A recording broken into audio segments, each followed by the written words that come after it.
Good morning, East Minico. This is Mr. Heath, and I was thinking this morning, this beautiful Friday morning, about our East Minico students, our middle school students, and what sorts of things we do to try and support them and help them out in their lives.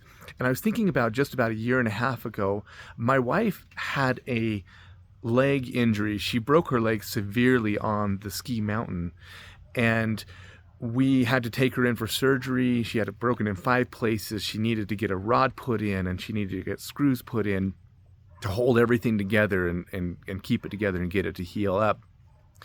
And what we found is over the course of several months, when we would follow up with the doctor would find that the leg was not healing properly, even though everything was supported so well. I didn't know this. Maybe you knew this. Did you know that in order for bones to heal, there needs to be a lot of stress put on those bones? And so what my wife found was that, what the doctors found was that they needed to take some of the screws out of the bones so that the cracks where the bones were, where it was broken, would actually push together and have stress, which caused more pain and more difficulty. But we found that actually is what ultimately healed up her bones. They would have just sat there not healed together without that stress. Think about that in terms of our middle school students. If our middle school students don't have levels of stress in their lives, they're not going to grow and they're not going to be the best that they can be.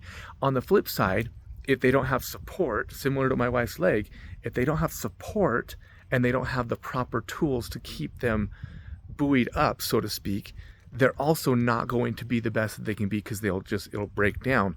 So finding that balance and support with middle school students is really, really important. A really good example is with homework. We have some students who go home and they have so much support from their parents that it's almost too much. Like the parents are actually like doing it for them. And that's not really helpful for them, because they don't have that stress in their life to really help them to be better. And at the same time, we have some students who go home and they have no support, and they ultimately are failing their classes because they don't have someone helping them along or pushing them along. And so somehow finding that balance is really where the sweet spot is. And we see that with our students. We see that every single day.